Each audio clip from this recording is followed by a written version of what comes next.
Hi everyone, it's Primetime Moff here at TFUKCon 2024, and I am absolutely honoured to be joined by the wonderful Bob Budiansky as we celebrate the 40th anniversary of Transformers. Who better to talk to about the origins of the Transformers and the legacy it has given? So, without further ado, I'd like to say hello to Bob. Hi, Bob. Hello to you, Graham, and hello to you, Simon. Can I call you Graham or Simon, or should I call you by your No, Graham and Simon. go for Graham and Simon. Yeah. Right. Okay. Yes. Well, I mean, nice to meet you both. Nice to meet both of you. Yes. Okay, Bob. So what I'd like to do first of all is chat to you about your early career. I'm fairly confident you didn't sit in school and think, I'm going to write about robots. So I'd like to know what your intention was. What did you think your life was going to be, and then we'll chat about how you fell into Transformers a bit. Actually, in school, it was more likely I would be building robots than writing about them because I have a degree in civil engineering. Nice. And then I went on to a graduate school for transportation engineering, for a master's in transportation engineering. Wow. And while I was doing all of that, I was interested in being an artist. And I was an artist on our college newspaper for all 5 years that I was there. And I was the graphic arts editor the last few years. And eventually, one of my co-editors, he graduated the same year I did, and he got an entry-level editorial position. He got an entry-level editorial position at Marvel Comics when he graduated. And he knew of my interest in comics. And so he invited me down to the office a couple times during my breaks, my holiday breaks when I was a grad student. And I met some of the people there.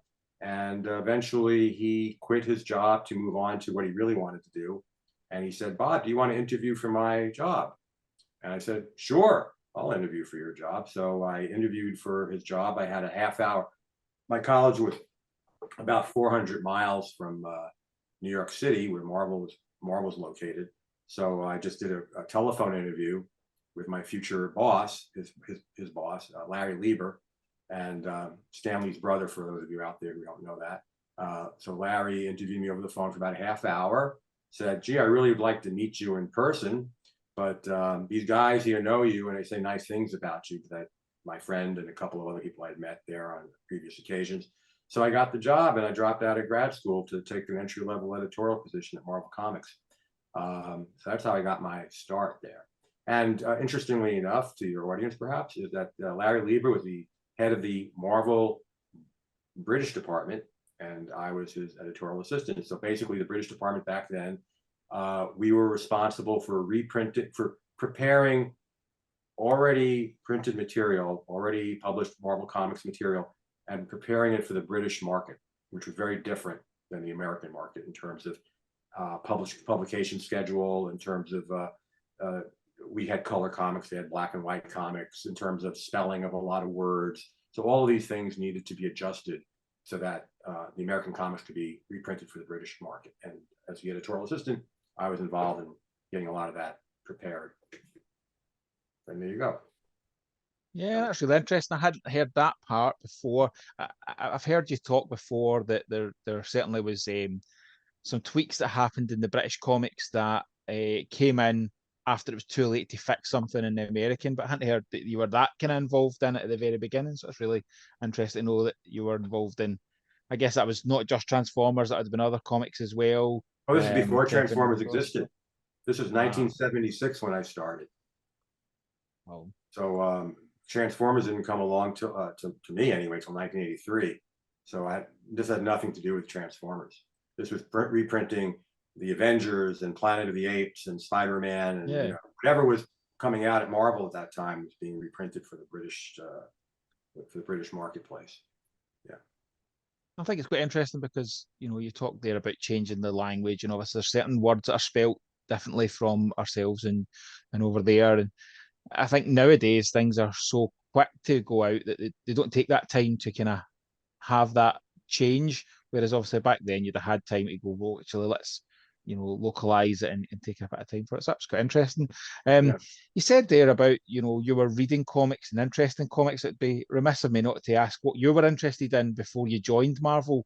What was the comics you were reading at the time? What were you enjoying? Well, I grew up reading comics. So from the age of like 5 years old till I got to high school, when I was about 13 or 14 years old, I was into comics. And by the time I was about maybe 8 years old, I had my own allowance money, so I can go out and buy my own comics. I have two older brothers, so they would bring comics back to our home, and I would read them when I was really young. Or I'd look at them anyway if I wasn't able to read yet. And so once I became old enough to buy my own, I became a real collector. But then when I got to high school, I stopped completely. I figured, okay, time for me to move on. You know, I'm in high school now. And then I got to college, and I got reintroduced by a friend, another fellow artist in the college newspaper. Took some comics I didn't know existed, and specifically Conan the Barbarian that Marvel was putting out. And I was just amazed because it was so different than anything I had experienced when I was young. You know, when I was younger and actively collecting. I was all superhero stuff back then that I was interested in. This was, you know, a complete left turn from what I was familiar with, and it was much more adult, and it was much more interesting to me. And the stories were great. The artwork was beautiful. The artists back then were Barry Windsor Smith, transitioning to there's the beep. Excuse me, I got to handle a beep. Hold on a second. No, that's okay. Sorry about that. Nice. Beep anymore. Anyway, I was saying. So I was really entranced by these comics. The stories were great. The artwork by Barry Windsor Smith at that time, the artwork was transitioning over to John Buscema. Just floored me. I was just so amazed at the sophistication and the skill of these artists, and the stories were terrific. So that's what got me back into comics. And then I branched out a little bit more from that. This is like early to mid 70s. So I got into Jim Starlin's Warlock comics. Those are pretty cool back then, I thought. And a couple other things, a couple of other odds and ends. But I didn't become like a heavy collector back then. I just picked a couple of different titles, like I mentioned, and followed them. Yeah. Brilliant. So I think I can relate to that. I had similar bits of falling away from comics and then picking up. It was Mark Miller's run on Swamp Thing. A friend told me to read it, and I was like, Swamp Thing? And then it was just the artwork and the stories in it were so different to the comics I remembered as a kid, and it brought me back in. So I can absolutely relate to that. So let's talk about Transformers. Let's talk about that fateful conversation that brings you into the world of Transformers. I'd like to hear your side of it, and I know people have heard it and the toys it made us and things, but it's lovely to hear it from yourself. So tell us a little bit about how that conversation went down. And okay, well, so I just celebrated not that I did much to celebrate, but I just celebrated my 40th anniversary on Transformers, only 1983 now. It's only 2023. For most people, it'll be next year, but for me, started in November of 1983. So at the time, I was a full Marvel editor.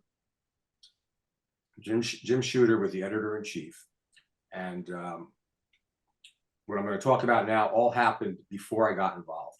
So at some point, some executives from Hasbro contacted Marvel. I had nothing to do with any of this, and asked Marvel to develop this new toy property into a storyline. They had done the exact same thing a couple of years earlier to much success with G.I. Joe.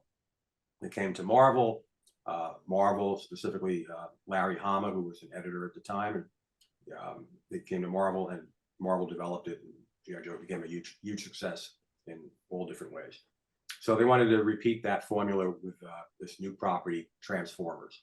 So obviously, for those of you who know the Transformers history, Hasbro at this time had made a couple of deals with Japanese toy manufacturers, Bandai and Takara, and they were basically taking these already existing toys, rebranding them for the American market as Transformers. So they came to Jim Shooter, write a storyline, develop these toys into characters. Jim himself was the person who wrote the original treatment for Transformers. He wrote about a 6-page treatment, and I guess it got Hasbro's approval. And then he hired one of our senior editors, one of Marvel's senior editors at the time, to develop the characters. So the initial list of characters were 26 characters, Autobots and Decepticons. And for reasons that I'm not familiar with because I still wasn't involved, Jim did not approve of what this senior editor handed in developing these characters, their names, their backgrounds, et cetera, et cetera. He wasn't interested in what he was getting. And rather than go back to that editor writer and ask him to make revisions, he just wanted to move on and find somebody else to do the work. So this was we have a big holiday here in the United States called Thanksgiving, which we celebrate the last Thursday of November. This is the week before. And usually that time of year, people who are working on staff at Marvel were interested in wrapping up whatever projects they had to get wrapped up, getting books out the door to go to the printers or whatever, so they can get on their plane or their bus or their car and go home for the weekend and go home for a long week to visit the family for Thanksgiving. So this is the week before, a few days before Thanksgiving, week before Thanksgiving.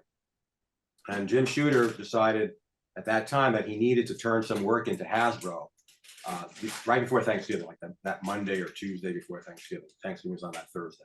So the week before, he's going down to the different editors and asking them, hey, I need somebody to take these 26 toys and turn them into characters. And I need it by Monday. And this was like on the Wednesday before, Wednesday, maybe Thursday.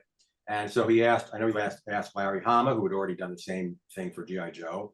Mm-hmm. And Larry turned him down. And he asked a couple of other editors who had a lot of writing credits. They turned him down. And finally, out of a complete act of desperation, because I did not have a reputation as a writer artist, a writer editor. I was an artist editor. That was more my background. But I did have a little bit of writing in my experience in Marvel, mostly plotting stories. He came to me and he said, Bob, can you take these characters and turn something in on Monday? So I said, sure, I'm not doing anything over the weekend. I was a local boy. I didn't have to travel, across the country to visit my family. So I lived in New York City. I grew up in New York City. So anyway, so over the weekend, I took the 26 characters that I was given. We actually kept 2 of the names from my predecessor on this. That was Optimus Prime and Prowl. And anyway, I developed names for the other 24. I wrote profiles for all 26, turned them in Monday morning. Jim Shooter liked them. He moved them on to Hasbro for their approval. Certain tweaks were needed because all the names had to go through a legal approval process. So a couple names got bounced. But eventually, that's what got me onto the property. It was just like I did this, and Jim liked it, and Hasbro liked it, and then I was the guy for like the next 5 years, 5+ years, working on Transformers and developing new characters and expanding the mythology and writing the comic book, etc. So that's how I got my start. That one moment where I said yes to Jim Shooter. I think that's always an interesting bit, in modern age. I think a lot of people turn opportunities down because they're maybe focused on I've got this holiday coming up, or I've got something going on, when actually, these opportunities don't come around often.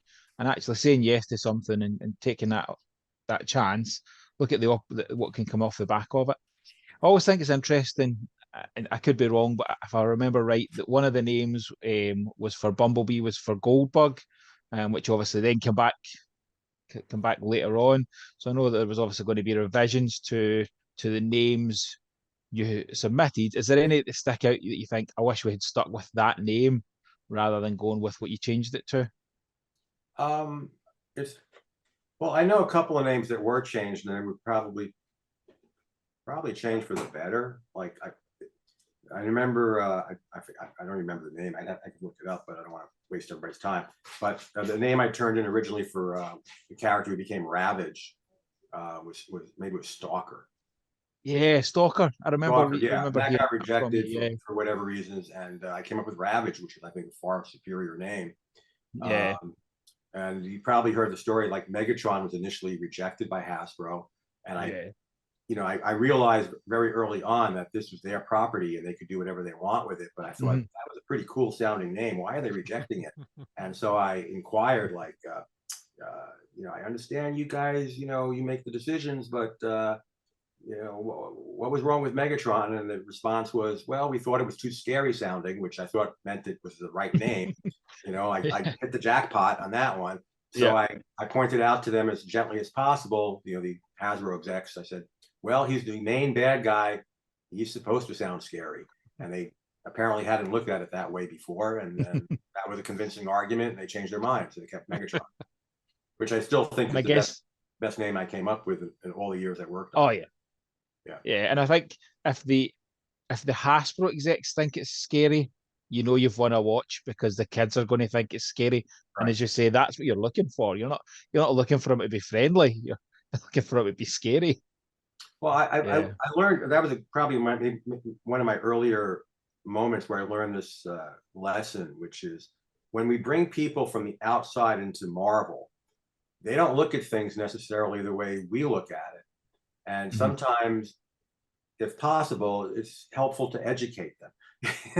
Like, hey, he's a bad guy, he's supposed to be scary, or bringing in an artist who has a completely different kind of background than drawing comics and say, yeah, you do great what you do, but if you want to do Marvel, you got to do it a little bit different. You got to do it this way, and it works really well when people are open to hearing our point. I mean, like you're working for Marvel. There's a reason Marvel, is successful at what it does, and not to say everybody does it, has to do the same exact thing as everybody else, but these are the things that help make it work, to think along these lines. Yeah. So in that case, Hasbro was very receptive to my gentle rebuke of their decision, I guess. So, yeah. And if I remember right, I heard a story about in that first couple of issues that when it was only going to be 4 issues, and the bringing Spider-Man in, and Hasbro didn't really want that because somebody else was selling that toy, and Hasbro are doing they're thinking with their head and the selling the toys, whereas you're obviously as editor looking at how can I sell issues. Spider-Man will sell issues of the comic, and then the classic workaround of bringing in the Black Spider-Man, which was, I imagine at that time, incredibly cool, like in the pop culture and the people are reading it. And more importantly for Hasbro, didn't have the toy license, so it was easier for them to say yes to. So it must have been an interesting kind of back and forth at that point to try and get that over the line. Well, it was like you've pointed out, it was a kind of a surprise that they rejected Marvel's flagship character. Again, we're trying to sell comics and they're trying to sell toys, and it was beyond our. When I say our, I mean like myself and my writer who suggested involving Spider-Man. Beyond our imagination that anybody would reject Spider-Man, even if a rival toy company was selling Spider-Man toys. We're not promoting buying toys. We're promoting, buying the comic book. But that's how the toy company execs think, and so we actually, I'll give credit to my writer. It was his idea. The black costume Spider-Man had recently just been introduced in the Secret Wars comic book series, and so he suggested, well, why don't we offer them the black costume Spider-Man? That one's not licensed by another toy company, and that worked out. So, sometimes you do have to learn to put yourself in the other guy's shoes and see it from that point of view. Yeah, absolutely, and I think that's an interesting way to look at it and how to get that kind of successful bit across the line. Now, the first few years, so they come to with that what is a relative small selection of Transformers compared to where it ends up going. Those first few years where the toy line grew because of the wild success it was. It must have been interesting from your side, from Hasbro's, they're probably just thinking, going, this is great. Look at the money it's coming in, so much interest. That feeling of here's another character to introduce and another character and another. What was your kind of feeling to that, and how much did you pay attention to the hysteria and hype that was going around in the toy aisles at that time? Well, okay, so I knew that the Transformers was very successful. Hasbro was coming up with new lines of toys every few months. There'd be another 20 to 30 toys, and underlying everything, and this may not have been as obvious to the average 10-year-old child who might have been buying the comic book at the time, but the whole purpose of the comic book was to sell toys. So when Hasbro introduced a whole new set of toys, I was obligated to somehow figure out a way to bring them into the storyline. And so initially, first couple of years of doing that, it was a creative challenge that I sort of relished. Like, okay, we have this original treatment, and it's very limiting, actually. If you read the treatment, it's like one spaceship full of these Autobots and Decepticons that just happen to all be in the same spaceship together. They crash land on Earth, and they wake up millions of years later, and they continue their battle. And so it's a very it's a very limited arrangement. You just have this one spaceship full of Transformers. So I had to come up with new and novel, like new ways to introduce more characters, and I did.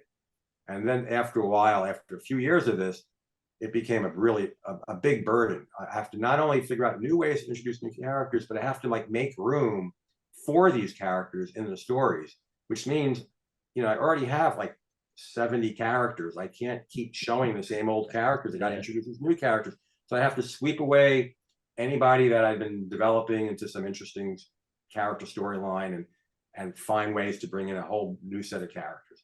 And after a while, I thought it became, for me, it was exhausting. It's like, this is, I can imagine. This is, it's challenging. I've risen to the challenge as much as I care to do, and now I think it's time for me to step aside and let somebody else deal with the magnitude of what's necessary to make this work.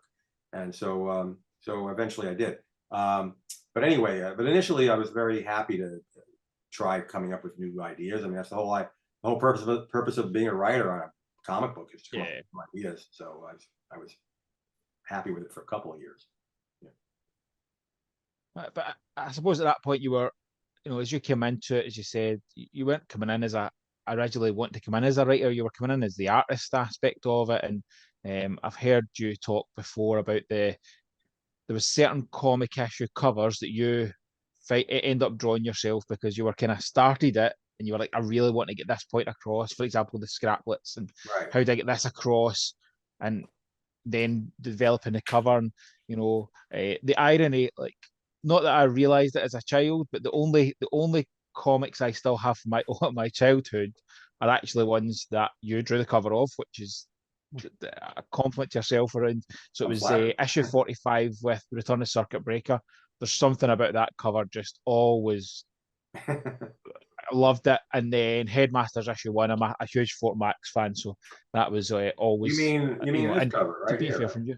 Yes. So I've still got my personal one from my childhood, as I say, two comics, and I didn't have many of them, but that one just always something.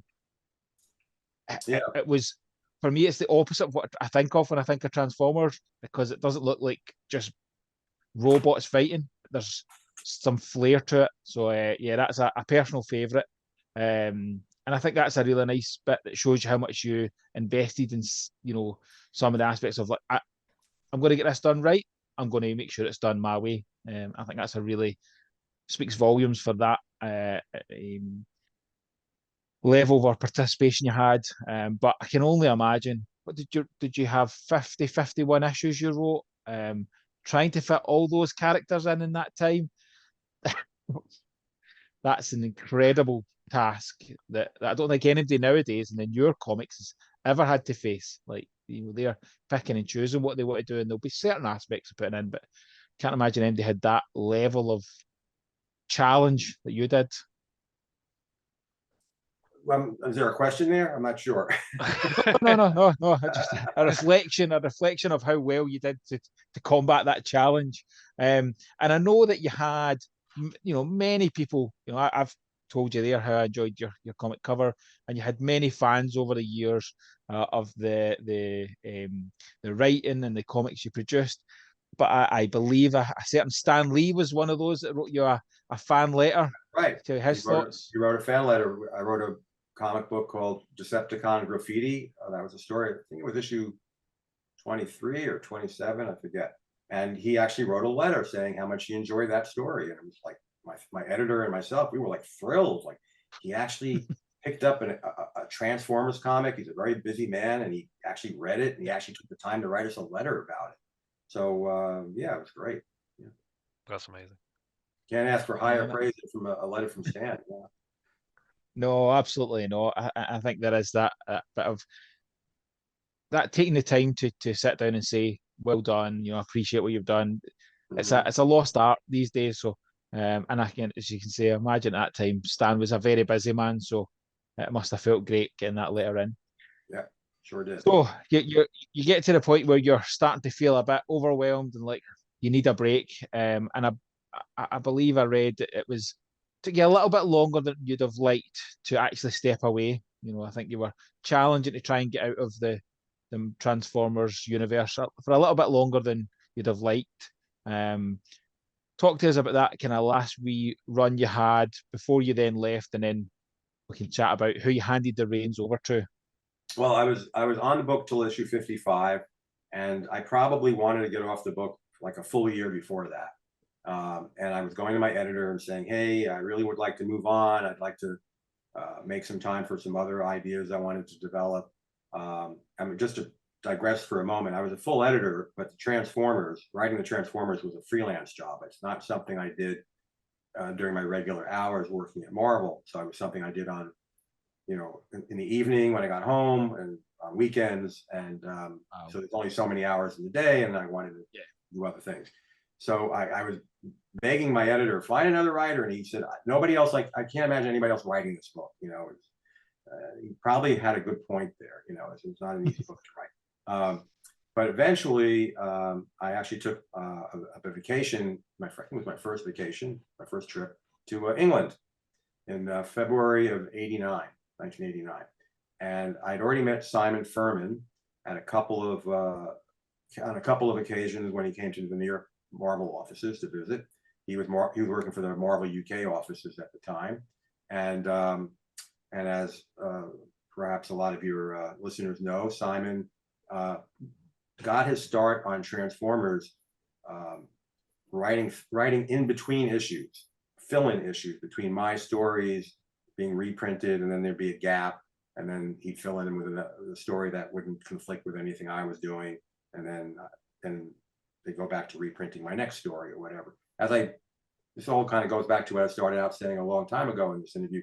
I started in the Marvel British department, and part of what we had to do was adjust our books for the British publishing schedule. In America, comics came out usually once a month. In England, they came out once a week. So it just changed the whole publishing schedule for anything that was being reprinted, and there would be gaps. And the British market would consume comics at a lot quicker pace than we were producing them, actually, because they were coming out 4 times a month on average, and we were coming out once a month. So anyway, the solution in the case of Transformers was to hire writers, I think it was mostly Simon, who did fill-in issues, and I met Simon once or twice. And then I went to England, and we met for lunch while I was in London. And I said, Simon, would you like to take over writing the Transformers book? I'm kind of tired of writing it. And he didn't waste a second in saying, yes, I'll do it. And so I went back to my vacation ended. I went back to the Marvel offices, and I talked to my editor, Don Daly, and I said, Don, I got Simon Furman lined up to replace me. Is that okay with you? And he said, okay. And just as a side note, as the writer of the book, it's really not my job to hire the next writer.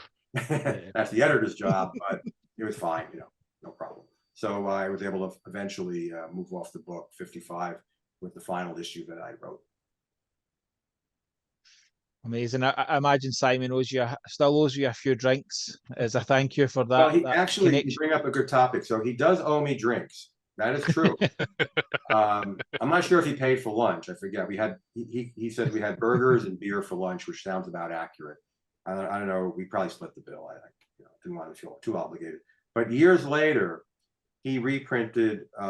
He was in charge of reprinting like all the American comics. I'm not sure what else for Titan books in the UK. Yeah. And so as the editor / packager of all these books, he contacted me and said, Bob, can you write like an introduction for a couple of issues that you worked, a couple of the reprint issues that you worked on? And, do you have any other odds and ends, like cover sketches that we could show, things that fans would actually. I have this comic book here. See this comic? So I have the original cover sketch I did. I didn't draw this, but I have the original cover sketch that I did draw, which I think I gave him to use in one of the books. Amazing. In the intro. So might have been that one, might have been something else. In any case, I provided him a couple of introductions, and I gave him a bunch of copies of sketches and things that I had lying around, and he didn't have any budget to pay me. So I said, okay, every time you get together, you owe me a beer.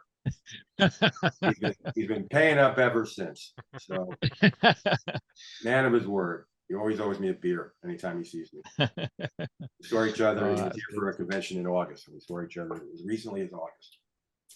Yeah. He's a lovely man. A big supporter of the TFUKCon, and when we were chatting about what we wanted to do next, his first suggestion was you need to speak to Bob. Bob's the man you need to speak to, and obviously he helped put this together. So thank you to Simon for that. I know he'll be listening as we're playing this. So thank you, Simon. Okay, so you move off of Transformers, and obviously your work in comics doesn't stop there. I know you moved on and you started to pitch your own idea of a Sleepwalker. So I'd like to kind of hear about your kind of then journey with the rest of kind of more comics post Transformers. All right, Sleepwalker. Fab. There it is. Oh, you are so prepared, Bob. Yeah, well, I'm just next to all my stuff here, so I just have this pile of stuff. Anyway, so one of the things I wanted to do with my freelance time, my non-editorial time, was to develop this idea I had called Sleepwalker, and write it, to pitch it to Marvel and write it. So I was working on a treatment for that. I eventually pitched it to, at the time, Marvel had what was called a new project committee. So the new project committee consisted of a group of editors, and they would review proposals from different people and see if they had enough merit, so that they would then move it up to the editor-in-chief for his review. At the time, the editor-in-chief was now Tom DeFalco. So one of the ideas was my idea, which I brought to the new project committee. And by the way, for full transparency, I was the head of the new project committee. I was the editor who was the head of it. But because I was pitching the idea, I had to recuse myself. I did not evaluate my idea. I just gave it to the other editors. I didn't say, I'm in charge here. You got to approve it. I didn't say anything like that. It's all up to them, and they liked it. And so I moved it. So it was moved on to editor-in-chief Tom DeFalco, and he had some comments about making some changes, and I made some changes to the treatment, and I resubmitted it, and he approved it, and it became a monthly comic book, which is, no small accomplishment back then at Marvel or any time. No. Most of the books, not all of them, but most of the books that Marvel was coming out that were new were spin-offs of already existing books. Like X-Men was enormously popular, so there was Wolverine and X-Factor, X-Force, and so on and so forth, so on. So coming up with a brand new concept that had nothing to do with anything that pre-existed at Marvel, and getting it published was, I felt very good that Marvel accepted it. So it lasted a couple of years, and I had a lot of fun writing. So, but anyway, that would not have been possible if I hadn't gotten off Transformers, because there's only so many hours in a day where I have time to do this kind of stuff. Yeah. And it must have been enjoyable to write without the pressures of only being able to showcase a certain character for a certain amount of issues. I know you were a big fan of writing Blaster when it was Transformers, but you're only going to get a certain amount of time to write Blaster bits, whereas when you're doing your own book and your own character, you can kind of flesh it out more and spend a bit more time. Mm-hmm. I imagine that was an enjoyable process for you, considering what Transformers had been like. Well, I mean, writing Sleepwalker was an enjoyable process. Yes, it's my own creation, and I could kind of go whatever direction I wanted to go with Sleepwalker. Nobody was telling me, okay, you got to push that character aside. We want to introduce 20 other Sleepwalkers. So that's the guy. I can create my own cast of characters, and it was a lot of fun writing it. Right. Okay, I think we're going to end our interview part just now. We're going to do some Q&As. We don't have a live audience, but we've got a couple of people from TFUKCon with some questions. If you don't mind us bringing them on, and they'll ask you a few questions before we wrap up. Would that be okay, Bob? Sure. Yeah. Fantastic. And I will give a warning ahead of time. If somebody asks me a question about a particular detail from 35, 40 years ago, I don't remember it, I would say, I don't remember it. Bob, I was telling a story to Simon before we started this, and I said we spoke to Bob Skier, who worked on Beast Machines last year, and he was fantastic. Very similar in the aspect of it's still a job that you did so many years ago. I changed careers about 2 years ago, and I went to visit a friend, and she asked me a question, something that 2 years ago would have been like that, and in 2 years I didn't know what to say. I didn't know the answer. So I can only imagine if I've struggled after 2 years, what it must be like for those minute details from all those years ago and the pressure you were under. So hopefully we have some good questions that will kind of be easier for you to answer rather than very specifics. But let Simon bring our guests in now. I will admit all and see if they all turn up at the same time. So, Bob, we have got Russ. Russell runs a fantastic YouTube channel called Toys Are Russ. A very clever playing words. Like he must be so glad his parents named him Russell. It made it easy to come up with a YouTube name. And then we have Andy and Jamie, who run a successful Friday night live Transformers conversation that often doesn't talk about Transformers. Sometimes G.I. Joe, Jamie. But the three of them are absolutely big fans and wanted the opportunity to come in and ask you a question or two. So we will start with who's on my screen first. So Russ, I'm going to open the floor to you. Okay, thanks very much. So first and foremost, thanks very much for speaking to us, Bob. It's a great pleasure and honour to talk to you. My question is, obviously, we are coming up to the 40th year anniversary. Does it still surprise you that the brand that sort of you helped create is still getting more and more popular as the years go by? I mean, obviously you've seen it grow, but I think it's growing exponentially now. And I know obviously nobody ever foreseen it, or foresaw it rather, shall we say, but does it surprise you that it is still getting bigger? Well, I won't say it surprises me now, okay? It surprised me maybe back in the 2000s when the announcement was made that Hollywood was going to produce a live action Transformers movie. And that became a big franchise. And I think, as is readily apparent to anybody who follows media trends, once Hollywood and just businesses in general, once they latch on to something that has the potential to be a perennial franchise property, you know, like we can roll these out every year. There's going to be a fan base for it. There's no giving up on it. I mean, you look at it like the Star Wars and Star Trek and Universal Monsters, and obviously DC and Marvel and Transformers. So it's just, and I think there's a never-ending search by these media companies for more franchises like the Transformers that they could then spin off into all of these properties, whether it's toys, cartoons, movies, you name it, comic books, you know, and this just keep pumping it out forever. So the initial surprise is worn off, and the fact that the fact that it keeps growing doesn't surprise me, because that's what these companies are built to do. They're built to take a property and keep expanding it. You know, when Disney bought Lucasfilm and Marvel and whatever other companies they bought, they, you know, and spent billions of dollars. They didn't buy it just to like put it on a shelf somewhere. You know, they bought it to leverage it into as many commercial properties as they could. So yeah, Transformers doesn't surprise me whatsoever anymore. But the fact that the brand is still existing, yeah, that surprises me. I mean, not so much today, but when, you know, back 20 years ago, 15 years ago, when it became clear that there was still a lot of life in Transformers, that really surprised me. I'll give you a little anecdote. So way back when I was working on Transformers in the 80s, I was dealing with a lot of different Hasbro executives, and obviously they worked for a toy company. I didn't. I didn't know anything about the toy industry. I remember one executive telling me, if a toy lasts 2 seasons, that means 2 Christmas holiday seasons, when you roll out a brand new toy, usually it comes out in they'll pitch it in the spring to toy stores when there was such a thing as toy stores back then. They'll pitch it out there, and then they'll get their orders, and then they'll go to China and they'll manufacture all these toys, and they'll be on the store shelves in time for the holiday season in the fall. Okay, if it lasts 2 seasons, that was considered a success. That's how they looked at it in the toy industry, right? So Transformers, I worked on it through '89, and the toys came out maybe a little bit longer than that, and then it died off. And so that was an enormous success by toy company standards, if you go by that little bit of information that I was given.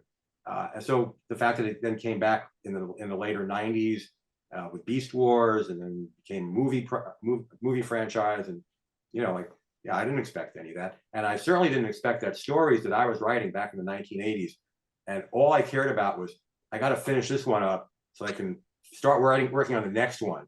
And then it was a very ephemeral sort of a thing to work on, writing comic books. You don't think about people going to be reprinting my comic books 30 and 40 years from now. They'll still be reprinting my comics and asking questions about stories I wrote from so long ago. But that's exactly what's happened. So when I was writing these stories, I had no clue that anybody would care about it in 2023.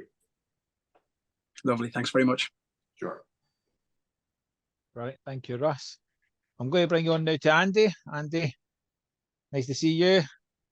Good to see you again. The floor's yours, sir. See you, Bob. Thank you very much for doing this. It's a pleasure to get to talk to you. And thank you for everything that you've done for Transformers and for the fandom. Question I was going to ask you is, if you were in charge of rebooting the Transformers in 2024, what changes would you make? And is there anything that you would really want to keep the same that you would definitely have to do again? Well, okay, so I don't dwell a lot on the Transformers and what I would have done or could have done or should have done, because I moved on from it in 1989, which is a long time ago already. So I don't have a great answer for that, but I do know that, given my experience working on the Transformers when I did, that Jim Shooter's initial treatment for the whole mythology that Transformers became, it was solid, but it was very constricting, and so I think I would have figured out ways to open it up more, so it wasn't that it just these two bands of Autobots and Transformers, Autobots and Decepticons stuck on this one spaceship. That they're obviously over the years people have, including myself, have found other ways around that, so it's not so limiting, or have ignored it or whatever. I don't even know what people are doing these days. Now I know IDW just got the license for Transformers, and they're rebooting it on their own to some extent. I haven't really followed what they're doing, but I do have the impression that they're kind of starting from the beginning and doing whatever they want to do with it, which is fine. But anyway, but to answer your question, I would find a way to have opened up the initial treatment so it wasn't so limited to that one spaceship. Brilliant, thank you. Yeah. Thanks very much. Jamie, last but not least, the floor is yours, good sir. Thank you.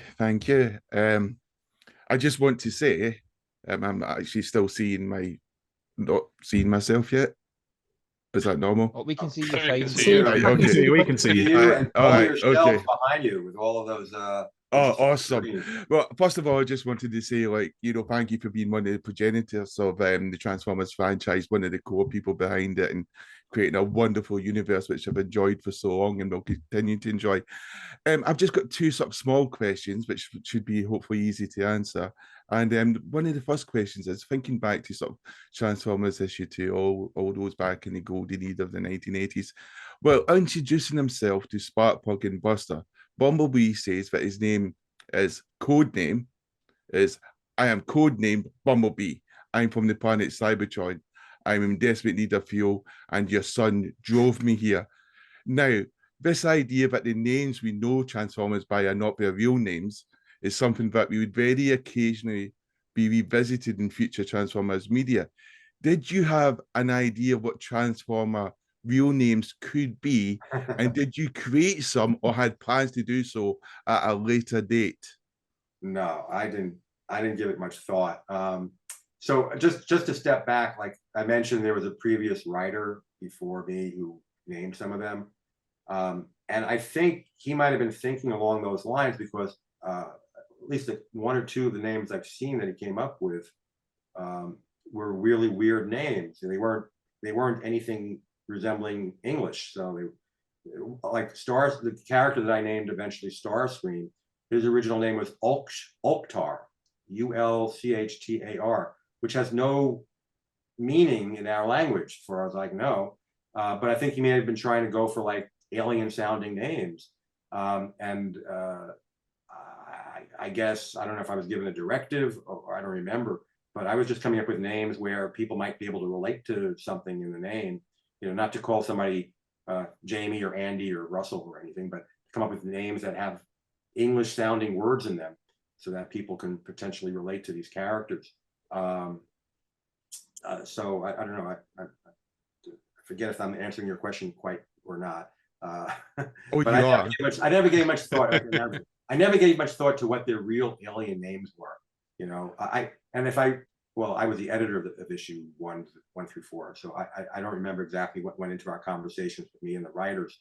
But if somebody wrote my code name is Bumblebee, you know, that makes some kind of sense because on the surface, a lot of the stuff didn't make sense to me. Why do these alien creatures have names of things from our planet? You know, like. But again, I had to come up with names that we could connect to in some fashion. So their real names were hidden, but their code names were things like Bumblebee and Ravage and Starscream. You know, so why they hid their real names from us, I don't know. Why they even turned into creatures that, or not creatures, or actually machines that we would recognize. You know, they were robots in disguise. That was their motto, right? So you know, a lot of the stuff early on, they used those disguises to effect, and then later on, I don't think it mattered. You know, like they were on other planets. You know, they weren't even on Earth. They weren't even on Earth. Why are they turning into cars and jets and such things? You know, didn't make any sense any longer. But you can't keep talking about the things that don't make sense because you're just pointing out the flaws in the concept when you're doing that. And this other question is connected directly to that. Transformers are a different form of life, although robotic, sort of futuristic. In the early Marvel comics, they're also portrayed as sort of low or equivalent tech. What I mean by that is that Spike, Sparkplug, or Buster in the comics being able to fix and repair Transformers, Transformers not understanding how to fully use and harvest Earth resources, slowing the uptake of how delicate organic life is. And it's almost like could be a dead end of their evolution, something unknown or some, you know, reasons holding them back. Was this deliberate or advantageous due to the time period being the 80s, because popular culture expectations at the time did not expect super advanced technology, and was humanity almost, you could say, a catalyst for Transformers evolution, like can you say combiners? Well, this is really deep. Wow. You can't do it if you want. I'm sorry. So I'm going to just take a step back. So as I was working on the Transformers, and like I said, I had to come up with new ways to create new Transformers. So I came up with the idea of the creation matrix, and it made me think, like, what is life when it's robotic life? Why is this considered life? You know, and it made me think, like, I mean, I have a science background, so it made me think, like, well, we're all machines, okay? All of us are machines. We just work differently than robotic type of machines. You know, we work with biology. We have organic compounds in us that tell us what to do and allow us to think and come up with ideas and so on. But it's all based on electric signals between neurons and so on. So I just kind of extrapolated that to, well, they're just doing what we do, but they're doing it in a different shell. They're not organic, they're metallic. And if you have enough connections within a machine, you approach what we are as far as the way we think. Nowadays, we call that AI. I mean, I was not using the phrase AI, you know, I just said, I said to myself, and I kind of made it evident in the way I wrote the book, these guys are alive. There's enough complexity to their circuitry that allows them to think and feel and have free will. All right, just like us. You know, the only difference is we're biological, we're organic, and they are robotic, metallic. Okay, but as far as the level of sophistication of their circuitry, we're comparable. And that was the way I went from there. You know, like, so I came up with this creation matrix, and one thing I got a lot of criticism for was I wrote an issue where a popped Optimus Prime apparently gets destroyed in a video game bet, but he secretly gets his entire persona, his entire who he is on a floppy disk. And I got a little, over the years, I got some heat on that because the floppy disk, there's hardly any memory on that thing. But whatever, you know, there's a lot of compression back then, a lot of compression. Yes. But anyway, so I think I'm trying to get around to what you're the subject that you're broaching, which is I looked at them as being alive, and you know, clearly they didn't procreate like we do. You know, I couldn't figure out how robotic life forms would have sex. You know, what would that mean? And better I stayed away from it. This was books for kids. Although nowadays I don't think anything's off limits in comic books. But in any case, just they procreated in different ways. You know, in this case, certain individuals like Optimus Prime, for instance, was given for whatever reason the power to create more robotic life forms by having the creation matrix in him. And I guess that got spun off in different ways in other media and the animation and so on. So I was just, you know, I was playing God, I guess. Coming up with my own thesis of how Transformers life operated. As far as whether it's an evolutionary dead end or not, I guess if I stayed on the book long enough, maybe I would have, you know, gone in that direction and figured out what's the next level of life form in the Transformers evolution would be, but I never got around to that. So, Jamie, did that? Oh no, that was awesome. Thank you so much. You covered it, definitely. Okay, yeah, see, that was very deep. Thank you. you. I should start my own church, I think. My own religion based on these theories. Yeah. So, okay. Thank you. Can I ask one more? Sure. Yeah, go Russ. Okay, so obviously, again, I know it was work, and I know it was a long time ago. So you created these characters as well, not just, obviously the toys were already there, but you created the characters and I suppose their traits and their personalities that a lot of us grew up with and grew fond of, etc. So as you created them, because sometimes I think over the years, as you've already mentioned, IDW have had their stint at it. We've obviously had Michael Bay had their stint at them. Sometimes I think that they do change the character traits and personalities too much. Have you ever seen or witnessed something where you've read or seen on a screen and thought, that's not what he should be doing? I'm not happy with how he's behaving, because you obviously created them. Oh, you're getting into the weeds here. You know, there's too many details. I can't keep track of everything I created. Okay. You know, like the fans out there know far better than I do what I wrote from years ago. So if somebody says, well, you said that you know, that Mirage can do this and he has this kind of personality, and in the movie he's shown doing that, I don't remember what I wrote. I don't know. I was just spinning it out. What I was trying to do was come up with, you know, initially 26 characters that were distinct from each other. And then there was another 20 characters and after a while I lost track of what I had no idea what I wrote 2 years prior. I wasn't going back on my old notes and thinking, oh, I used that word for you know, for Thundercracker. I can't use that word here. You know, somebody will think I'm copying myself. I just, you know, you can't keep track of all this stuff. So my goal was always to present Hasbro with something that they think could work for their purpose, which was here's a cool name. And as you might know, I came up with about 250 names over those 5 years. And here's some cool stuff in the various biographies, the little profiles that I wrote for each of these characters. And then I would create an abbreviated version of those profiles, and they would put that on the toy packaging. So that was my goal. And at one point early on, the Hasbro execs were I had a meeting, and one of them said, "So were you ever in the military?" And I said, "No." And he said, "Well, you use all of these words that, like, where do you get them from? Like all these technical terms And I said, well, I have an engineering degree. So it was the only time my engineering degree ever came in handy, frankly. Some words I would not have known otherwise, and throw them into Transformer bios. That's brilliant. Thank you. Sure. Brilliant. Thank you very much. Well, listen, Bob, I'm going to let the guys all say a thank you as well, but a massive thank you for taking the time to talk to us today. It's been an absolute pleasure. We will let the guys have their chance to say their thank yous. We'll do a little wrap up and close off, but it has been an absolute pleasure speaking to you today. I've really looked forward to this, and thank you so much for sharing your story with us. Well, it's been a pleasure on my behalf too. It's really been enjoyable answering your questions, talking to all of you, and it's been great. So, and I want to say also, for the sake of the, what is it, the TFUKCon. TFUKCon. I mean, you know, I hope it's a great event, and say hi to Simon for me. And tell him he owes me a beer. I'll make sure he knows that. Yeah.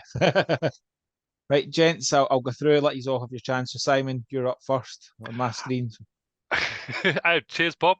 Thank you very much for talking to us, and thank you very much for creating, well, the characters that have been such a big part of all of our lives. And yeah, just thank you. Well, you're welcome. Thank you. And then I've got Russ. I think, again, Simon just covered it, but I just wanted to leave you with a little something as well, because I've got some of the best vivid memories ever for waiting for the paperboy on a Saturday morning to deliver that comic to me on a Saturday morning. So, you know, from when I was 5 years old, and I just wanted to, again, thank you in person for that. And again, everybody else has covered all the things, just the memories that you've given me. They're vivid as anything. It's just a big thank you for that. Well, that's very nice of you to say that. I appreciate it. Thank you. No problem. Lovely, Russ. Andy? Sorry, I think you can hear my son barking away. He's got a terrible cough at the moment. I just echo what everybody else has said. Just a massive thank you, Bob, because you created something that's been such a massive part of all our lives and that we all really just love, and it has allowed us to all kind of get together and meet each other, and it's just been wonderful. And yeah, just like Russell, I remember getting the comic book right from when I was about the same age as Russ was, and it was literally the highlight every time that I got it, and yeah, a lot of that is down to you, so thank you very much for everything you've done. Oh, you're welcome, and I'm glad you found so much enjoyment from the things I did way back then when you were 5 years old. Thank you. That's great. Great to hear. Okay. And then last but not least, again, Jamie. Yeah, I'm George. obviously much younger, as you can tell. I'm much more handsome. But knows lots. But again, I just love, because I wasn't lazy. I didn't wait for the paperboy. I went to that newsagents and I got that comic and I enjoyed it.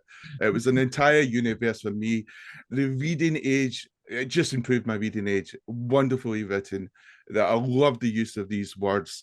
You had such an impact on me as a youngster. Thank you.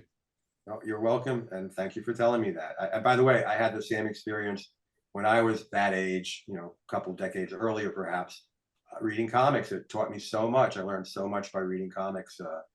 Words, concepts, just it really opened up my mind. Yeah, thank you. Thank you. Right, so that's us going back to the live TFUKCon, and I'll hand back to live Moff.